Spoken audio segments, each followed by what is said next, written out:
Many blessings, my loves. My name is Rebecca, and this is my new moon report for Pillars of Moon. So, welcome everyone. Samhain and Beltaine blessings wherever you are in the world. Really feeling these energies of these cross quarter days just as strongly as the solstices and the equinoxes. And yeah, so for us in the Northern Hemisphere, we are in the portal of Samhain, and it's really about, the ending of the old cycle. It's about the final, harvest of the summer and preparing to turn inward for the winter. So there's like an ending and a beginning. And it's also, with the Beltane portal, because the Beltane represents the lighter half of the year, and the Samhain is the dark. It's like the descending into the womb of the winter. So to understand Samhain, we need to also understand, the whole journey as a package. And opposite Samhain is not Lifa, sorry, so Beltane. So the Druid New Year is celebrated at Samhain. So this is the time of year where originally, the Celtic tradition would be to, celebrate the new cycle. But it's this kind of like knowing that life and death are entwined even, and that with every ending makes space for a new beginning, right?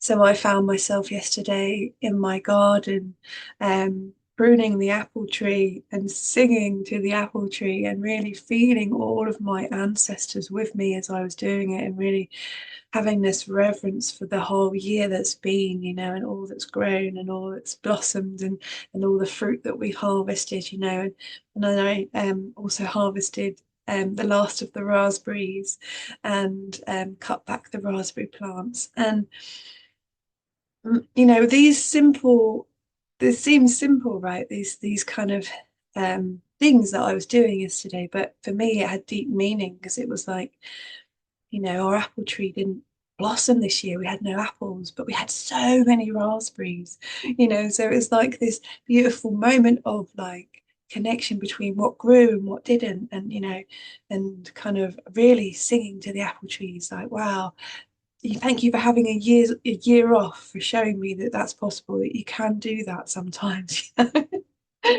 And the raspberries have just been so abundant, so it's like this time of year for us in the north is really about like going inward and really reflecting on the year and what did well, what didn't grow, and what can we do differently next year. And it's about cutting back the old growth, that which isn't going to be useful anymore.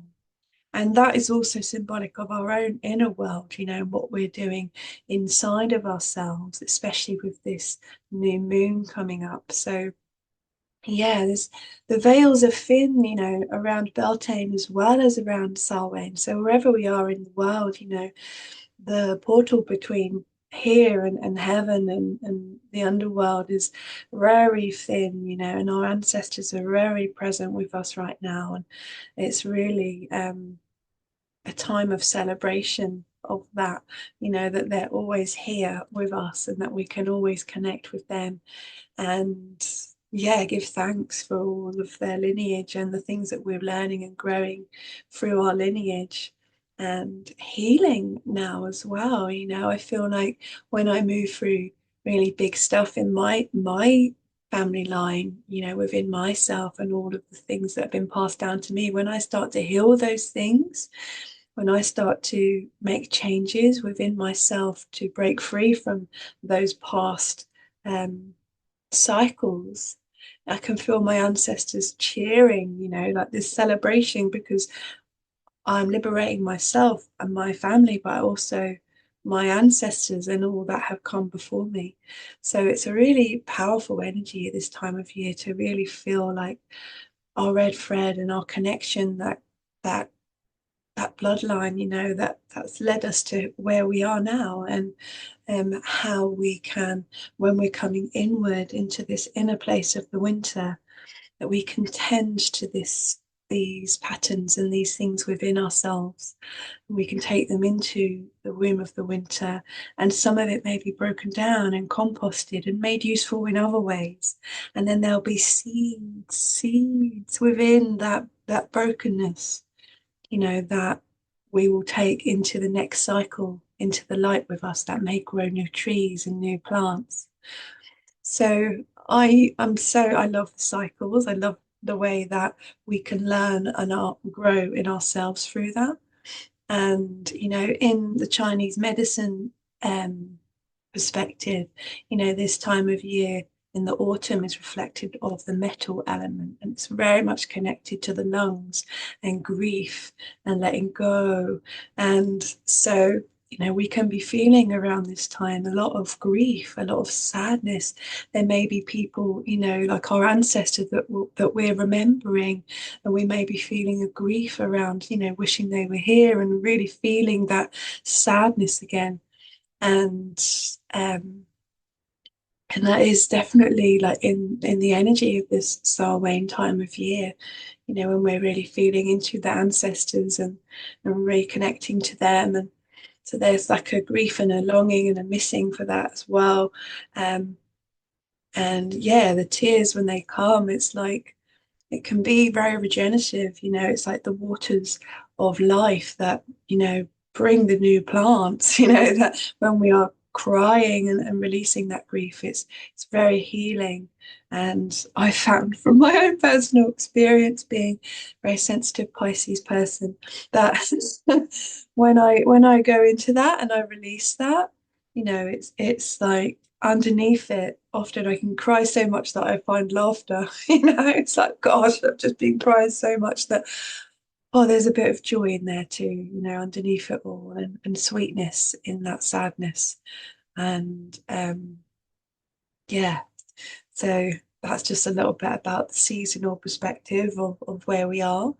And those of you who are in the southern hemisphere and you're celebrating your Beltaine, it's like this coming up and out into the light. It's like a flower that's opening in the sun. It's like, here I am. This is a rebirth of love and that connection, and the lovers and the red and the white rivers as they're flowing. It's such a beautiful time of connection and growth and coming up and out to be seen in the new light.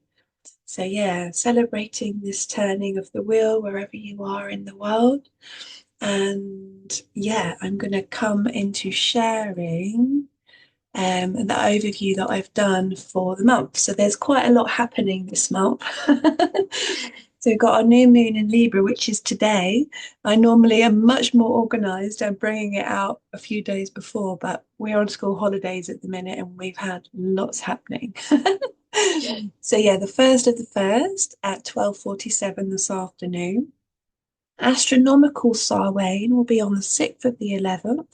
So that's coming up on Wednesday next week. That's the exact midpoint between the autumn equinox and the winter solstice. So the exact day that's in between those two dates is the 6th of the 11th. That's the time where I'll be doing my kind of big ritual around the Samhain energy. I kind of save myself for that because that's the energy that I align with. And then the first quarter moon will be in Capricorn on the 9th of the 11th at 555. Oh, lots of five there. And then the full moon will be in Taurus, but it's on the Aries Taurus cusp. So the moon will actually be 0 degrees of Taurus, and it's conjunct Uranus on the 15th of the 11th at 21:28. Also, this full moon that's coming is going to be aligned with the head of Medusa star Algol. So this is a really powerful full moon that's coming, connected to Medusa and the serpent goddess, serpent mama. So that's, yeah, I'll do a whole report on that. That's in 2 weeks. And then we've got around about the time of the full moon and just after, Saturn will be going direct 15th, 16th. He'll be shifting. And then, the 20th of November, Pluto moves into 0 degrees of Capricorn. So, yeah, he's been retrograding. So we did have a little taster of Pluto in Capricorn, and then he went retrograde back into Sagittarius. And now on the 20th of November, we 0 degrees of Capricorn again. So that's going to be felt by all of us because Pluto's, whenever he moves degrees, we feel it because it's such a powerful energy. And yeah, Pluto into Capricorn it's a whole new journey for us. Many, many, many years. The last quarter moon will be in Leo on the 23rd of November at 1:27. And then the sun will move into Scorpio 21st, 22nd. You know, it's very cuspy for a few days with the Libra and Scorpio. And many of you know that originally Scorpio and Libra were one constellation anyway. So it's kind of shady as to the boundary on that. But for me, it's around about the 21st, 22nd is the threshold of change. Um, and then we've got Mercury retrograde on the 26th of November, when that'll be going into the next cycle then. So big cycle ahead. Saturn moving forward, Pluto changing into Capricorn, full moon with Algol. Yeah, it's a lot. And Samhain, well, or Beltaine, wherever you are in the world. So very, very magical time. So I'm going to go into the sky with you all so you can see for yourself with your very eyes this the energy of the new moon. Was it 12:47? Is that what I said? Yes, I remembered. Well done, brain. 12:47. So that we've got 111 as well. Lovely numerology for those of you who are into your numbers. So you can see this is the ecliptic line and the sun and the moon at the new moon. And this is the constellation Libra. So this red line around the edges is the constellational boundaries of Libra. So we can see that the sun is just through the door into Libra.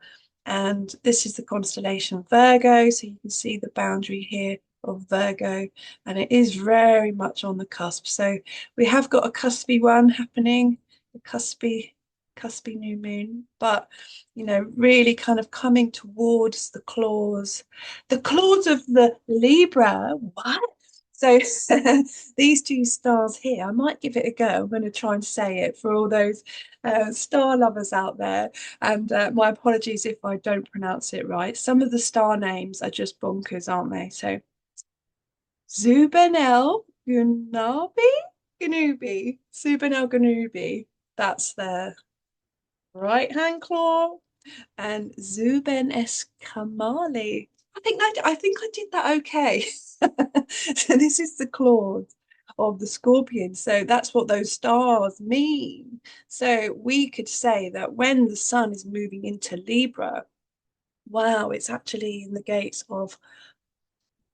to the underworld. You know, if we zoom in on the scales here, it's like there's a cross. Have we noticed this? There's a crossing over point here. So as the sun is moving into the stars of Libra, it's like I just get this vision of like us standing at the gates of the underworld, and we have to meet with Maat, Egyptian goddess, and she's asking us, you know, like if you want to, we want to rest in peace, right? That's the idea.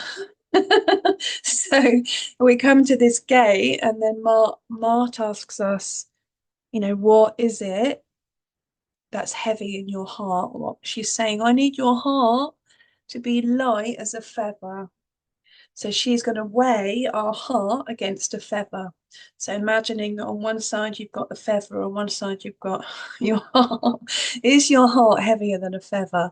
And so the kind of the moral behind that, I guess, is like to let go of what it is that's kind of like weighing us down, that which the baggage of the old year, So thinking it as a seasonal perspective for those of us who are coming down into the depth of the underworld, it also reminds me of the story of Persephone, Inanna, when she, yes, Inanna, because she has to take off her crown, right? And she has to come down through the gates into the underworld. So there's all these layers like the onion that we have to take off of ourselves to get back to the core of our soul, the core of our being, like our raw, naked innocence, and thinking about the seed as well inside that apple, we have to, the earth is actually breaking down and making compost, and all of the bugs and all of the creatures are eating the apple and getting the nourishment from that old life. And in the core of it is the seed, and that's the symbol of Inanna. That's the symbol of Venus. It's that purity and that innocence inside, so that is where we want it when we're coming into this descent into the underworld of the Libra Scorpio Fucus, and then rising with the Phoenix of Sagittarius. It's like there's this energy of having to put down all of that baggage that we don't need to carry anymore, and allow it to be broken down by the goddess, by the soil, by the earth, and she makes real good use of that which we don't need, just like our blood. When we're releasing our menstrual blood to the earth, it's like it's so nourishing to give back what we don't need to the earth, because what we don't need is actually nourishing to the land, so it's just getting into that reciprocal relationship with her, that we can give back all that we no longer need to the earth, to the land. She can recycle it, and then we can be light as a feather, so yeah. Wow. We've got Mercury as well, who's in Libra at the time of this new moon. And look, Venus is, she's in a fucus. She's right in, like, she's in the underworld. She's with the serpents. She's like, woo! So she's just passed Antares. So the Venusian energy has been incredibly like mystical and magical. We've been seeing witches and black cats and ravens, and oh, I love that Venus energy when she's in this time of the year. It's really kind of like dark feminine magic and mysteries and occult, and yeah, it's definitely one of my flavors. Yeah, so is there anything else about the sky I wanted to talk about? So we can see Saturn is still in Aquarius. Um, yeah, so this would be around about where we're having the full moon. I might just change it quickly to show you before we go into the chart. Here we go. That's on the 15th. Not the exact time, but so the moon and Uranus together. Look at this. So this is Algol here, not Algol there. So the moon, what is the time of the full moon? Let's see. 21:28. Let's just get it right, shall we? 21:28. La, la, la. Okay. Right. Where's the moon gone now? All the way over there. Boop. Okay. So yeah, look at that. The moon is right on Uranus, and it's, wow. Yeah, really closely aligned to Algol. Boop. The head of Medusa. So you can see her head there. Algol's kind of like in the third eye of the the serpent goddess, the Gorgon. So, and we've got a connection to the Pleiades as well. So, very powerful full moon coming up on the 15th for this cycle, I feel, especially as Pluto is going to be about to move and Saturn is going to go direct. So here's Pluto here, really far out. Yeah, it's because it's so far out. I try and zoom in on it, and then I click off of it. There we go, Pluto. So I zoom all the way out again. Then it goes again, see? But we know you're there, Pluto, even though you're mysterious. So imagining where that was, because I'm going to click on the line of Capricorn and it's going to disappear the little Pluto, but we can see that it's right on the cusp here, isn't it? So be crossing over into those Capricorn realms and during this cycle. So let's go into the chart. So we've got new moon in Libra. So it's coming up 1 degree and 1 degree. So coming back to the seeds again, the one is the seed. It's it's the potential yet to be born, imagining when you're thinking about a seed, like that seed could be a whole person. That seed could be a whole tree. That seed could be it's like, I feel like this time of year is like really powerful time for like dreaming into our potential and what we would love to grow. So these seeds of this Libran energy, it's like if you can take off all the layers with the Samhain energy, it is like the Samhain is like this completion of things, completion of the old. If we can take off those layers, take off our crown, get back to the core of ourself, then we've got our seeds. And then we can take those seeds into the dark with us and incubate them in our cauldron for the winter. So when we used to live more cyclically as animals, as humans, we would be, preparing to not hibernate as such, but to turn within. It would probably have been too cold to go out, and we would have been during the Virgo season, we would have been making lots of like preparations with all the different jars of different sauces and different herbs and things, and preparing to see us through the winter, and that was our ancestors. So it still lives on through us, so in the way that we, navigate life now might be coming from this place of survival. We've got to get through the winter. And so many people, that I know, they go away for the winter, they go to, sunny places. And I actually, for me, like, I'm so excited for the winter, for sitting around the fire, and like, I really hope it snows this year, and that we can go inward and we can do lots of stories and, like play like in the home and just be very soft and gentle in it. And um, something that I really want to pass on to my children, more of a seasonal way of living. Sorry, going back to the chart. So this new moon is in trine to Saturn. Saturn, who will be going direct during this cycle. So that's quite an interesting synchronicity as well. So new moon in Libra and trine to Saturn in Aquarius, that's air and air, so like I was saying around this dreaming in the new, it's like this vision of our responsibilities and our work and what we want to, what structures we want to put in next year. We could be thinking about our tomato plants. We could be dreaming in our new projects, thinking about, like how we can make it more harmonious, what.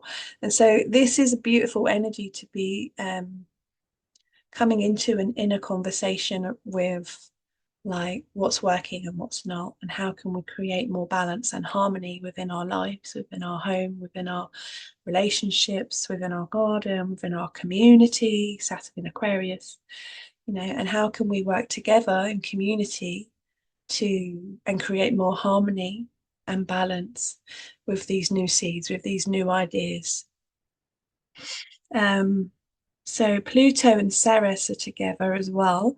Ceres has had, a really big journey over the last little while. She was in squaring the nodes for a long time, and now she's at the time of this new moon, she's with Pluto. So, and if you look as well, she's in square to Black Moon Lilith, who's still over in Virgo, and also in square to Chiron. So this energy here feels really quite heavy, and also Pluto is opposing Mars. These two energies are very destructive, especially Mars at 0 degrees of Cancer feels very like like the Mars energy going into the water is kind of like, oh, he's drowning. It's like he could feel very vulnerable, he could feel very uncomfortable in the feelings, so maybe going into a little bit of victimhood feeling like, yeah, he's drowning in his feelings. And then with the Pluto opposition with Ceres, it could be bringing up lots of things about emotional trauma, early traumas from childhood, um, intense transformation around beliefs, around what we believe, why we believe the things that we believe, how we were treated when we were young, and how, yeah, these energies as well, because we've got Black Moon Lilith in opposition to Chiron. I mean, that's really hard. It's really deep, and it's really like there could be lots of triggering at the moment, lots of deep wounds being pushed, lots of yeah, power struggles coming up with these two energies of Mars and Pluto, lots of eruptions, lots of yeah, power dynamics coming through. With the Black Moon Lilith in Virgo, we could be feeling like very critical of others, or judgmental of others in the way that they might be doing things, and or we may be, our wounds may be triggered in Pisces. We may be feeling like these kind of like, yeah, pointing the finger, at others. And there's an energy of really, like, what I'm really feeling is like this need to go within. And so Neptune, who's retrograde in Pisces, is in trine to Mercury, who's in Libra, is in trine to Mars, who's in Cancer. So combining these energies together, like this trine is really beautiful. And it's part of a Merkaba, or six-pointed star, Star of David, which, so on this side of the triangle, we've got, like I say, Mercury, Mars, and Neptune. And on the other triangle, we've got this Pluto, Ceres, South Node, Vesta, and Uranus energy. So it's just so, yeah, it's big, like Uranus and Pluto and Mars, and oh yeah. So this is about integration of opposing forces, and it's the harmonious alignment of celestial energies, the balance between earthly and divine energies. So, with all this intensity that's going on in this chart, all this triggering and all this stuff that's coming up, which is really about traumas from the past, and how, we're having to look within, look at our own part in it, and the seed of this, or the intention of this, I feel, with this six-pointed star, is really about integration of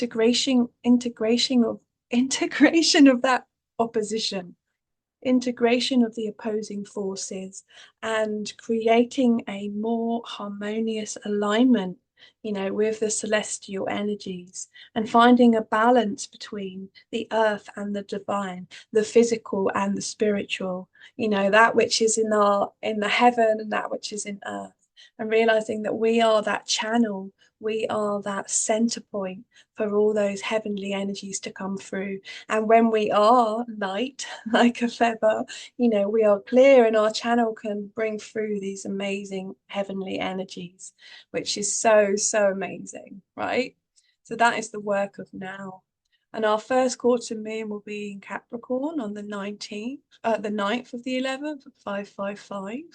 And so Capricorn, like, this is the uh, Saturn is the ruler of Capricorn, so he will be going direct in this cycle.